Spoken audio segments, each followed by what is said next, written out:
नमस्कार, बहुत स्वागत आपका अनादि टीवी पर। मैं हूं आपके साथ पारुल। उत्तर प्रदेश, मध्य प्रदेश और छत्तीसगढ़ में प्री मानसून गतिविधियां प्रारंभ हो गई हैं। पिछले कई दिनों से भीषण गर्मी और हीट वेव ने लोगों का जीना मुश्किल कर रखा था। वहीं अब उत्तर प्रदेश, मध्य प्रदेश, छत्तीसगढ़ में और भी कई राज्यों में कई जगहों पर बारिश, आंधी और गरज चमक का दौर भी शुरू हो गया है। मौसम विभाग का दावा है कि हीट वेव का असर कम हो रहा है और लोगों को राहत मिल सकती है, लेकिन इसी के साथ एक नई चिंता भी सामने आई है। विश्व मौसम संगठन ने चेतावनी दी है कि 2026 में अल नीनो के विकसित होने की 80 से 90% संभावनाएं हैं। इससे भारत में मानसून कमजोर पड़ सकता है, सूखे का खतरा बढ़ सकता है, भीषण गर्मी की घटनाएं बढ़ सकती हैं। कृषि, जल संसाधनों और खाद्य सुरक्षा पर इसका गंभीर असर पड़ने की आशंका जताई जा रही है। सवाल यह है कि क्या अभी की बारिश केवल अस्थायी राहत और 3 राज्यों में मौसम के क्या हालात होंगे, इसको लेकर हम जायजा लेने की कोशिश करेंगे। हमारे सहयोगी हमारे साथ जुड़ेंगे और आइए एक रिपोर्ट देखते हैं।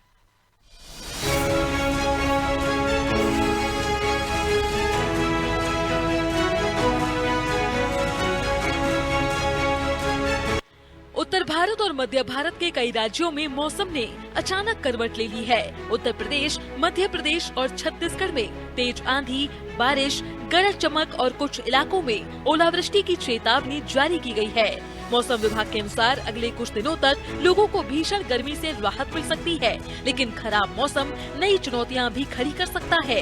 उत्तर प्रदेश में कई जिलों में तेज हवाओं और बारिश का अलर्ट जारी किया गया है।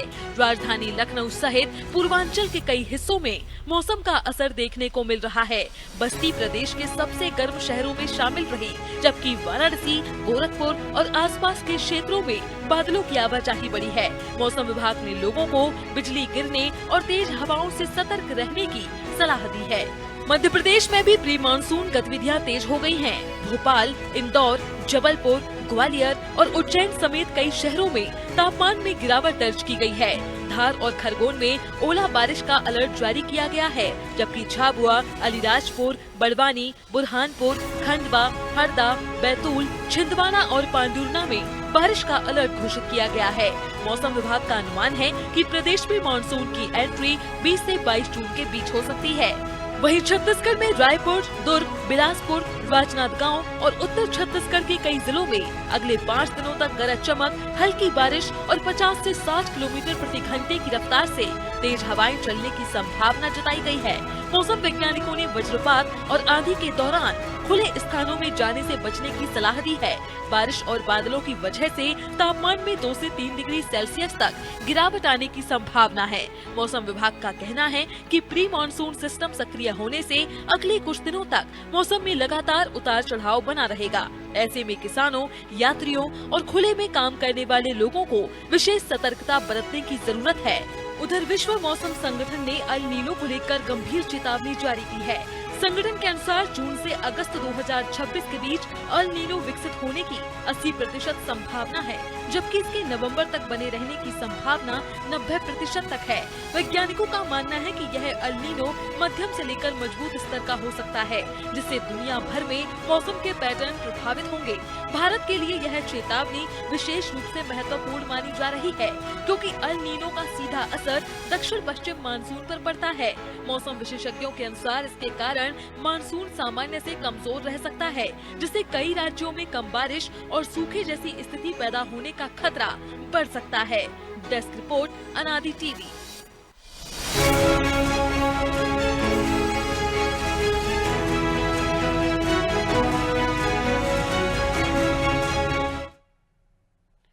तो देखिए, मौसम जो बदल रहा है, क्या वाकई ये सिर्फ अभी की राहत है और उसके बाद स्थितियां विपरीत होंगी? क्योंकि अल नीनो का असर जो 80 से 90% बताया जा रहा है, अगर ऐसा हुआ तो सूखे का जो दौर है वो हमको झेलना पड़ेगा। आइए हम इसी को लेकर चर्चा करने की कोशिश करेंगे। मानसून के साथ सूखे की भी आशंका है और जिस तरीके का माहौल अभी है ये बहुत राहत देने वाला है, लेकिन उसके इतर अल नीनो का जो रुख है वो कैसा रहेगा। मौसम विशेषज्ञ गुरुदत्त मिश्रा जी हमारे साथ जुड़े हैं, बाकी सहयोगी भी आपको स्क्रीन पर दिखाई दे रहे हैं, मैं उनकी तरफ भी जाऊंगे। मिश्रा जी, क्या वाकई ये अभी की राहत है या फिर हम मान लें कि प्री मानसून एक्टिविटीज है, थोड़े दिनों में मानसून शुरू हो जाएगा, या फिर आने वाले समय में जितनी बारिश प्रदेश को चाहिए, देश को चाहिए, उतनी बारिश होगी भी या नहीं होगी? मिश्रा जी, देखिए, ये जो एक्टिविटी हो ये जो एक्टिविटी हो रही है इस समय प्री मानसून एक्टिविटी है। जी। और अभी ऐसा लग रहा है कि एक आध दिन में कि केरला में मानसून प्रवेश करेगा, लगभग 24 घंटे के अंदर आ जाना चाहिए था। लेकिन जो पूर्वानुमान है इस साल सुपर अल नीनो का साल है और मौसम विज्ञान विभाग ने यह कहा है कि 90% के आसपास वर्षा ±4% होगी। लेकिन जिस टाइप से जो परिस्थिति आप देखेंगे कि बहुत गर्म था, खूब वाष्पन हुआ है और बहुत जो आशंका व्यक्त की जा रही है सुपर एल नीनो कारण कि आने वाले दिनों में हो सकता है हमको कम वर्षा मिले, खासकर सेंट्रल इंडिया में और बुंदेलखंड में, मालवा में हमको कम पानी या कम वर्षा मिलेगी। और ये जिस टाइप से अगर यही स्थिति रही एल नीनो की तो खासकर ये किसानों के लिए भी बहुत तकलीफदायक होगी। पानी की कमी भी होगी, वर्षा कम होगी, कहीं ज्यादा वर्षा कहीं कम वर्षा। और ये अगर एल नीनो का समय रहा तो आगे ठंड भी इससे हमको प्रभावित करेगी। अभी जो ये गर्मी तेज हवा का कार्यक्रम चल रहा है, आप देखेंगे कि एक सिस्टम बने हुए हैं प्रदेश में और इस कारण से शाम के टाइम पे तेज आंधी, धूल भरी आंधी, हल्की वर्षा हमको मिल रही है। अब यह है कि तापमान अभी प्रदेश में करीब 40 डिग्री से नीचे बने हुए हैं, थोड़ा राहत है। लेकिन जब शाम को तेज आंधी तूफान आते हैं तो उसे बचने की भी सलाह दी जाती है कि जब आप इस टाइप का जो मौसम बनता है, गरज चमक की हवाएं 40 से 50 किलोमीटर की, तो आप खुले में ना निकले, पेड़ पौधे के नीचे खड़े ना हो, बिजली के तार के नीचे खड़े ना हो, बिजली गिरने की संभावना होती है। इसलिए सावधानी की जरूरत है। और किसानों को भी चाहिए कि जब तक मानसून की वर्षा अच्छे से शुरू ना हो, बोनी बिल्कुल ना करें। ये क्षणिक है, करीब 6-7 तारीख के बाद फिर से तापमान में हमको बढ़ोतरी देखने को मिलेगी। और ये क्रम अभी फिलहाल बहुत अनिश्चितता का बना हुआ है एल नीनो के कारण से। बिल्कुल, यानी आने वाले समय में ये राहत वाले दिन नहीं होंगे। आपका कहना है 5-6 तारीख के बाद हमें वापस उसी कड़कड़ाती धूप का सामना करना पड़ेगा या फिर उससे थोड़ा बहुत राहत रहेगी? मिश्रा जी।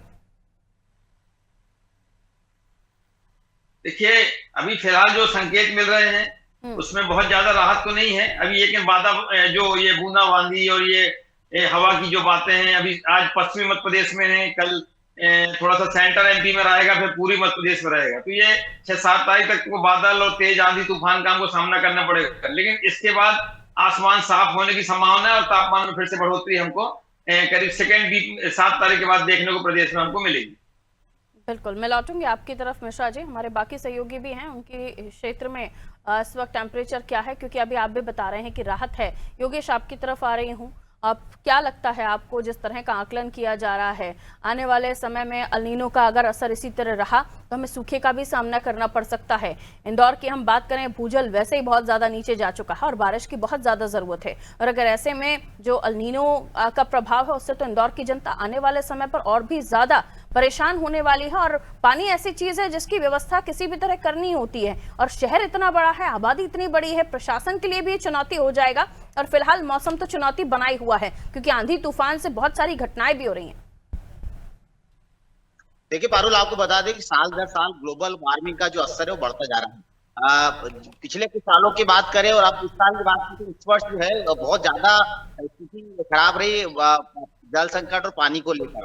और जिस तरह से ग्लोबल वार्मिंग का असर पिछले कुछ मौसमों में देखने को मिला, चाहे ठंड हो, चाहे गर्मी हो, चाहे बारिश हो, अब ये असर धीरे धीरे जब बढ़ रहा है तो स्वाभाविक सी बात है कि जिस तरह के अंदेशा जताया जा रहा है कि कहीं ना कहीं सूखे जैसा हालत हो जाता है। मुझे भी लगता है कि शायद जिस तरह से इस बार गर्मी, जिस तरह से प्रचंड गर्मी आई है और जिस तरह से भूजल स्तर लगातार गिरा है, तो जो बारिश होगी वो पूरा पर्याप्त नहीं होगी। हमें अगले कुछ महीनों के लिए जो वर्षा ऋतु का जल जो है हमें बोरिंग के जरिए अन्य माध्यम के जरिए मिल पाया, लेकिन सूखे जैसे हालात तो बनेंगे। ये तो हम एक्सपर्ट वैज्ञानिक के साथ बैठते हैं तो वो भी कहते हैं कहीं ना कहीं इस तरह से बनेगी। अब रही अभी मौसम, फिलहाल मौसम की बात, अभी फौरी तौर पर जरूर गर्मी से राहत जरूर मिली है, लेकिन जिस तरह से हमारे एक्सपर्ट ने बताया है कि एक आध हफ्ता ही सिर्फ इस तरह की फौरी राहत मिलेगी, उसके बाद वापस हमें गर्मी का सामना करना पड़ेगा। शायद 15-20 जून के आसपास बारिश का दौर शुरू हो जाएगा। और इसमें सबसे बड़ी समस्या एक वर्ग जो है किसान वर्ग, उसकी ज्यादा आती है। वो अभी कंफ्यूज है कि बोनी करे या ना करे, किस तरह के हालात बने, क्योंकि आंधी तूफान जिस तरह से बीकानेर और राजस्थान में जिस तरह से आंधी तूफान और जो धूल का गुबार उठा था, उसके एक दिन बाद ही मध्य प्रदेश के कई इंदौर में बहुत बड़ी मात्रा में लोगों के घरों में धूल कही है, क्योंकि आंधी तूफान और धूल का गुबार तो इंदौर में भी देखने को मिला। तो ये स्थिति नहीं थी, 2-3 दिन और आंधी तूफान चल रहे थे। शाम के अभी थोड़ा मौसम जरूर थोड़ा सा हमें लग रहा है कि टेम्परेचर कम है, लेकिन शाम होते होते थोड़ा सा मौसम बदलता है, हवा आंधी चलती है। और इस समय लोगों को सलाह दी जाती है कि शायद जितना हो सके ऐसे स्थानों पर, क्योंकि अभी 2-3 दिन पहले जब इंदौर में इस तरह के आंधी तूफान चले गए तो कई पेड़ गिर गए थे, बिजली प्रभावित हुई थी, घंटों बिजली बंद रही थी, कई गाड़ियां दब गई थी पेड़ों के नीचे, कई पोल गिर गए थे, बिजली बाधित हो गई थी। तो इस तरह की स्थितियां बन रही है और ये ग्लोबल वार्मिंग का असर है। अगर इस तरह की हवा आंधी तूफान चलती तो शायद लोगों को अपनी सुरक्षा को लेकर चलना चाहिए और सुरक्षित स्थानों पर ही खड़े होना चाहिए जहां पर इस तरह की दुर्घटना ना हो। तो ये जरूर है कि अब थोड़ा सा एक हफ्ते की सप्ताह की जरूर राहत है, आंधी तूफान भी चलेगी, लेकिन एक सप्ताह बाद वापस मौसम बदलेगा। और इंदौर में अभी फिलहाल जो अभी समय मौसम है थोड़ा सा इतनी गर्मी नहीं है, या जैसे लपट या एकदम धूप तेज धूप जैसा एहसास हो रहा।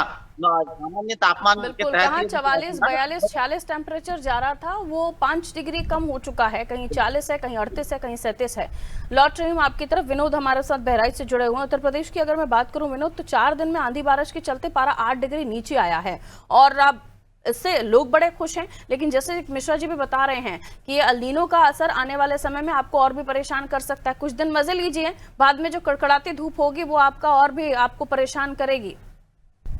बिल्कुल पारुल, जैसे मिश्रा जी ने बताया, क्योंकि मौसम वैज्ञानिकों का जो भविष्यवाणी है बिल्कुल सत्य दिखाई दे रहा है, क्योंकि इस वक्त बहराइच में काफी तेज गर्मी है। बहराइच ही नहीं, आसपास के जो जिले हैं वहां भी काफी तेज गर्मी है। प्री मानसून ने जरूर थोड़ी सी राहत पहुंचाई है, क्योंकि जो पारा 40 के पार हो जाता था, 40 के करीब है इस वक्त उत्तर प्रदेश के ज्यादातर जिलों में 40 के करीब है। तो ऐसे में राहत जरूर मिली है, लेकिन दिन का मानसून इतना तेज होता है, इतनी तेज धूप होती है, इतनी तेज गर्मी होती है कि लोग घरों में दुपक के बैठ जाते हैं। इस वक्त मैं NH 927 पे खड़ा हूँ। ये पूरा इस वक्त सन्नाटा है, रास्ते पर सन्नाटा सा छाया हुआ है, क्योंकि बहराइच में तेज गर्मी पड़ रही है। दिन के वक्त इस वक्त हवाएं चल रही है, तो ऐसे में लोग घरों में बैठे हैं। लेकिन अगर राहत की बात की जाए तो अभी बहराइच सहित उत्तर प्रदेश में मानसून जब दस्तक देगा तो कहीं न कहीं तब जाकर लोगों को राहत मिलेगी। लेकिन अभी फौरी तौर पे इस वक्त उत्तर प्रदेश के अधिकांश जनपदों में दिन के समय काफी तेज गर्मी पड़ती है। जैसे जैसे सूरज ढलता है कहीं न कहीं लोग राहत की सांस लेते हैं। बिल्कुल, लेकिन किसानों के क्या हाल है? क्योंकि आंधी बारिश की वजह से अभी फिलहाल इतना नुकसान नहीं हुआ है, लेकिन मिश्रा जी कह रहे हैं कि फिलहाल बोनी नहीं करनी चाहिए, ये मानसून नहीं है। इसको लेकर किसानों के जहन में क्या है? क्योंकि अब हम देख रहे हैं कि ऋतु परिवर्तन वैसा नहीं रहा है कि अभी बारिश आ रही है, अभी गर्मी आ रही है, अभी ठंड। अब हम देख रहे हैं कभी भी कुछ भी हो जाता है। तो किसानों के जहन में इस वक्त क्या है? क्या वो इसके लिए तैयार हैं? बिल्कुल पारुल, क्योंकि नर्सरी लगाने का, धान की जो नर्सरी होती है यही समय होता है नर्सरी लगाने में। तो जो किसान है वो तो मजबूर है, उसने तो नर्सरी लगा रखी है और बड़े पैमाने पर किसान पंप चलाता है, टेबल चलाता है नर्सरी को जिंदा रखने के लिए। तो किसान तो भगवान और सरकार के भरोसे बैठा है। लेकिन इस वक्त गर्मी का जो आलम है वो दिन के समय काफी तेज हो जाता है और जैसे जैसे सूरज ढलता है कहीं ना कहीं राहत मिलती है। तो किसान तो खैर चिंतित है, लेकिन आने वाला मौसम बताएगा किसान क्या खुशहाल होगा या इस बार भी बदहाल होगा। ठीक है, लौट रही हूं आपकी तरफ। छत्तीसगढ़ 60 किलोमीटर रफ्तार से हवा चलने की चेतावनी। और अभी हमने देखा था कि राजस्थान में भी बवंडर आ गया था, रेत वहां पर रेतीला इलाका है। इसी तरह के हालात तमाम जगहों पर रहे, कहीं होर्डिंग उखड़ रहे हैं, कहीं पेड़ उखड़ रहे हैं, बिजली आपूर्ति बाधित हो रही है। ऐसी स्थितियां तमाम जगहों पर बन रही हैं और यही हालात हमें छत्तीसगढ़ में भी, जिस तरीके की चेतावनी जारी की गई है उसको लेकर लग रहा है। कितना तैयार है प्रशासन, विभाग की तरफ से क्या तैयारी है? क्योंकि बिजली कटौती होगी, जनता में त्राहिमाम होगा, वो फिर कोसना शुरू करते हैं। विभाग को पहले से अपनी तैयारी रखनी पड़ेगी। और वहीं जिस तरीके का अल नीनो का इफेक्ट है उसे महसूस हो रहा है कि पहले से किसानों को जागरूक करने की आवश्यकता है। लेकिन विभाग कितना जागरूक कर रहा है किसानों को, इसके लिए क्या प्लान्स तैयार किए जा रहे हैं, ये जरूरी है। क्योंकि उन्हें ये सब समझ नहीं आता। उन्हें जो मॉडर्न साइंस पढ़ रहे हैं, मॉडर्न एग्रीकल्चर पढ़ रहे हैं, उन्हें तो इन चीजों का ध्यान रहता है। लेकिन कई सारे आज भी किसान हैं जो पुरानी पद्धति से ही खेती करते हुए नजर आ रहे हैं, उनको जागरूक करने की आवश्यकता होगी। विभाग क्या प्रयास कर रहे हैं, किस तरह का मौसम है? जी शिवानी। जी बिल्कुल पारुल, बता दूं कि जिस तरीके से जो यहाँ पे मौसम ने बदलाव किए जा रहे हैं, कुछ दिन पहले ही जो इधर बारिश और हवा तूफान जो है वो बहुत ही ज्यादा दिखाई दे रही थी, और उसके बाद कल से जो है एक उमस वाली गर्मी जो है वो देखने को मिली। और लगातार ये बताया जा रहा है वैज्ञानिक द्वारा, मौसम वैज्ञानिक द्वारा ये बताया जा रहा है कि अब ये जो बारिश है वो भी आ सकती है, और उसके बाद तेजी से हवा जो है वो चलने की संभावना जो है उन्होंने जताई। उसके बाद ये देखा जा रहा है कि जो किसान है वो किसानों को बहुत ज्यादा परेशानियों का सामना करना पड़ रहा है, क्योंकि छत्तीसगढ़ को जो है धान का कटोरा भी माना जाता है, जिसके वजह से अगर छत्तीसगढ़ में अगर धान नहीं होता है तो उसको बहुत ज्यादा परेशानियों का जिससे सामना करना पड़ता है, क्योंकि अगर किसानों को अगर ये चीजें परेशानियों का सामना करना पड़ेगा तो धान अगर कहीं ना कहीं ये जो है उगेगा नहीं। तो इसमें मौसम को बहुत ज्यादा महत्वपूर्ण होता है, जिससे जो रायपुर से लेके छत्तीसगढ़, पूरे छत्तीसगढ़ की बात करें तो छत्तीसगढ़ में जो किसान है उन लोगों को बहुत परेशानियों का सामना करना पड़ रहा है, और मौसम जो है लगातार बदलते जा रहा है। कभी बारिश हो रही बहुत ज्यादा, कभी तेज धूप जो है उमस वाली वो दिखाई दे रही है। जी उमस तो है, लेकिन जिस तरीके से आंधी बारिश है उसने थोड़ी सी टेम्परेचर में राहत जरूर दी है, लेकिन आने वाले समय में ये जो टेम्परेचर गिर रहा है ये आने वाले समय की परेशानी की दस्तक है। मिश्रा जी, किसानों को क्या आप राय देना चाहेंगे? कुछ ऐसे किसान, जैसे कि मैंने कहा कि कुछ ऐसे किसान हैं जो आज भी पुरानी पद्धति से ही किसानी करते आ रहे हैं, खेती करते आ रहे हैं, कुछ एग्रीकल्चर, मॉडर्न एग्रीकल्चर को समझ रहे हैं, ऋतु परिवर्तन को समझ रहे हैं, कैसे उन्हें समझाएंगे मिश्रा जी? जैसे ये देखिए मौसम चक्र है, ये मौसम बहुत तेजी से बदल रहा है, परिस्थितियां अभी और पुराने समय में नहीं है। पहले क्या होता था, बहुत दिनों तक मौसम की झड़ी लगी रहती थी, लगातार पानी गिरता था। अब स्थिति ऐसी हो गई है कि बूंदाबांदी की छाप से निकल जाएगा, कभी एक आध दिन बहुत तेजी से पानी आएगा और बह के चला जाएगा। तो जो मौसम का चक्र है, आप देखिए कि वर्षा के दिनों की संख्या कम हो गई है और स्पीड कभी कभी बहुत तेज हो गई है वर्षा की, और कभी कम हो गई है। तो जो पुरानी परंपरागत खेती के किसान हैं वो इसकी मार को नहीं झेल पाएंगे। अभी आप देखिए कि लोग 4-4 फसल ले रहे हैं, अभी मूंग और उड़द की कटाई हो रही है, इसके बाद धान बो देंगे। तो जिन किसानों के पास बोर है या तालाब से पानी या नदी से पानी ले रहे हैं, वो बोर उनके काफी कमजोर हो गए हैं, नीचे पानी नहीं है, नदी तालाबों में पानी नहीं है। अगर आने वाले दिनों में वर्षा की स्थिति कम हुई तो हमको जानवरों के लिए जरूरत पड़ेगी, किसानों के लिए जरूरत पड़ेगी। तो सबसे पहले कि जो आपके पास वर्षा का जल संचित है उसका कम से कम दोहन करें, कम पानी लगाएं। तो जो फसल आपकी पक गई उड़द की या मूंग की है, उसको करीब 15-20 जून तक के समेट लें, आगे न बढ़ाएं, क्योंकि आगे मान लो 20-25 तारीख बाद रेन होती है तो भी आपको नुकसान होने की संभावना है। इसलिए अगर आप आधुनिक किसान खेती, ड्रिप खेती अगर लगाएंगे तो आपको ज्यादा फायदे में होगा। पुरानी खेतियों में आप पानी बहाते रहते थे और उससे फसल ज्यादा नहीं होती थी, पानी ज्यादा लगता था और फसल कमजोर होती थी। इसलिए नई खेती में ध्यान देंगे तो ज्यादा अच्छा रहेगा और ज्यादा आपको मुनाफा होगा। बिल्कुल, जैसे कि अभी योगेश जिक्र कर रहे थे मिश्रा जी कि ग्लोबल वार्मिंग का दौर है, जैसे जैसे हम देख रहे हैं कि दौर आगे बढ़ता जा रहा है, वैसे वैसे ग्लोबल वार्मिंग और बढ़ती जा रही है, जिसकी वजह से ग्लेशियर पिघलते हैं, बाढ़ें आ जाती हैं। इसको लेकर आपका क्या सोचना है? क्या इस बार भी हम वही स्थिति देखेंगे? क्योंकि उत्तराखंड में हमने बहुत सारी आपदाएं देखी हैं। देखिए ऐसा है कि ग्लोबल वार्मिंग का मतलब ये होता है पिछले 100 सालों में हमारा वायुमंडल का तापमान 1 डिग्री बढ़ गया है। अब 1 डिग्री बढ़ने से होता है कि ग्लेशियर पिघलने से आपका तट में पानी बढ़ जाएगा। अभी आप देखिए उत्तराखंड 2 भागों में बटा है, एक पेड़ वाला उत्तराखंड और आधा उत्तराखंड बिना पेड़ वाला। तो जो पेड़ वाला उत्तराखंड वहां की वर्षा होती है, जहाँ पेड़ वगैरह कम हो गए नहीं है वो कम वर्षा होती है। वहां देवदार के पौधे धीरे धीरे खत्म होते जा रहे हैं उत्तराखंड में। और समुद्र का तापमान अगर सतह की बात करें करीब 6 डिग्री बढ़ गया है, और 6 डिग्री समुद्र का सतही तापमान बढ़ने से ये एल नीनो जैसी स्थिति उत्पन्न हो गई है। कहीं ग्लेशियर पिघल रहे हैं, कहीं बरसात हो रही है, आगे पीछे बरसात हो रही है, असमय वर्षा हो रही है, कहीं बर्फबारी हो रही है। ये पूरा जो मौसम का चक्कर पूरा परिवर्तित हो गया है। अब हमको उसके समय के साथ बदलना होगा। मान लो कम पानी गिरता है, कम पानी, तो आपको कम दिनों की फसल बोना है, ज्यादा पानी वाली फसलें आपको नहीं बोना है। मोटे अनाज की तरफ ध्यान देना चाहिए, क्योंकि ज्यादा पानी वाली आप फसल करेंगे, पानी आपके पास उपलब्धता नहीं होगी तो आपको नुकसान होगा। इसलिए समय के हिसाब से आप बदलें और जैसा मौसम विभाग की चेतावनी दे रहा है, जो भी जानकारी के हिसाब से आगे बढ़े और आधुनिक खेती करेंगे तो आप फायदे में रहेंगे। परंपरागत खेती में गुजारा नहीं है। अब किसानों को, कृषि को ये समझना होगा कि आधुनिक खेती की तरफ आपको आगे बढ़ना होगा। बहुत शुक्रिया मिश्रा जी हमारे साथ जुड़ने के लिए। मैं रुक कर रही हूँ योगेश का। बहुत शॉर्ट में आंसर करते जाइएगा योगेश। क्योंकि इस सीजन जैसे जैसे बदलता है वैसे वैसे बीमारियों का खतरा बढ़ता है। मैंने कहा विभाग कितनी तैयारी के साथ अपना काम कर रहे हैं। क्या अगर हम हेल्थ डिपार्टमेंट की बात करें या फिर हम कृषि की बात करें, विभाग कितने तैयार हैं आने वाले समय के अलर्ट को लेकर?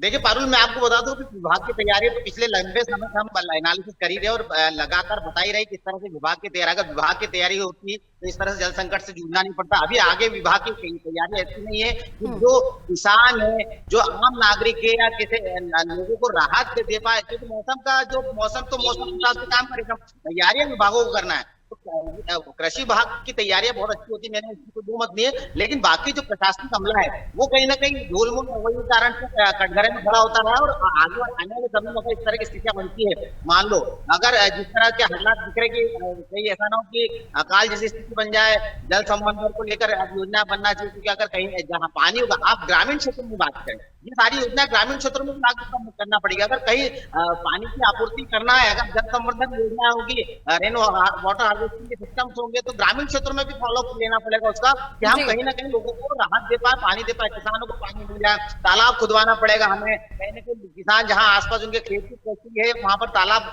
लगाकर तालाबों का गहरीकरण करना पड़ेगा। तो इस तरह की विभागीय तैयारी जो है वो प्रशासनिक अमला तो प्रदेश स्तर पर ही होगी, और सरकार इस तरह की अगर योजना डॉक्टर मोहन यादव ने कल लगातार 2-3 दिन से बैठक ले रहे जल संकट को लेकर और किस तरह से योजनाओं पर काम करने के 5 करोड़ को उन्होंने स्वीकृत करे हैं।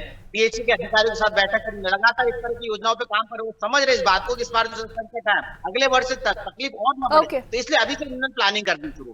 तो अब ये प्लानिंग पे अगर तय कर प्रशासनिक अमला काम करेगा तो शायद आने वाले समय में अगर कोई आपातकाल जैसी माफ कीजिएगा कोई अकाल जैसी स्थिति प्री मानसून प्लानिंग के नाम पर हम काम होता हुआ देखते हैं, लेकिन फिर भी पानी भर जाता है बारिश आते आते। खैर ये क्योंकि अभी हम अल नीनो के इफेक्ट की बात कर रहे हैं तो मैं लौटूंगी, बहुत शॉर्ट में अपनी बात रखिएगा। बहराइच की बात करूं, विनोद भी हमारे साथ जुड़े हुए हैं। जी विनोद, विभाग हॉस्पिटल की खास तौर पर अस्पतालों की क्या तैयारी है, क्योंकि मौसम बदलेगा, बीमारियां बढ़ेंगी, मरीज बढ़ेंगे? जी म्यूट है विनोद, म्यूट है डिवाइस। ओके, लौट रही हूँ आपकी तरफ में। Shivani, same question. जी बिल्कुल, जिस प्रकार से जो छत्तीसगढ़ में लगातार गर्मी और उसके बाद बरसात ने रुख पकड़ा हुआ है, उसके हिसाब से जो है स्वास्थ्य विभाग जो है वो अपनी तैयारी जो है पूरी तरीके से कर चुकी है, क्योंकि वो लगातार जो भी हॉस्पिटल्स है वहां पर एक स्पेशल ट्रीटमेंट जो है वो किया जा रहा है। जैसे कि अभी लू लगने वाला था, जिसके लिए जो है जिला हॉस्पिटल में एक बिल्कुल, यानी अस्पतालों की तैयारी भी बहुत बेहतरीन है और जरूरी है कि तैयारी पहले से रहे ताकि आम जनता को बाद में दिक्कत ना हो। बहुत शुक्रिया आप सभी का हमारे साथ जुड़ने के लिए। तो अगले 5 दिन तक तो ठीक रहेगा मौसम, लेकिन उसके बाद अल नीनो का इफेक्ट परेशान कर सकता है। खेती को लेकर हमें जो एक्सपर्ट सलाह दे रहे हैं कि आधुनिक कृषि की तरफ हमारे किसान भाई बढ़े, उनको नुकसान नहीं होगा, क्योंकि पहले के दौर में बारिश होती रहती थी, लेकिन अब ऐसी हो रही है कि बारिश हो रही है, झिरी नहीं लग रही है, बारिश एकदम बहा कर ले जा रही है आपकी मिट्टी, आपका दाना, और उसके बाद काफी दिक्कतें आ रही हैं। वहीं गर्मी को लेकर अभी राहत है, आंधी तूफान का अलर्ट है, ध्यान रखिए, कहीं पर भी जाएं तो इस बात का विशेष तौर पर ध्यान रखें। बिजली कड़क रही है तो फिर किस तरीके से आपको ध्यान रखना है, ये भी आपको एक्सपर्ट बता रहे हैं। अपना ख्याल रखें, मौसम बदल रहा है और आने भी वाले समय में भी बदलेगा। रखिए अपना ख्याल, दीजिए मुझे इजाजत, नमस्ते।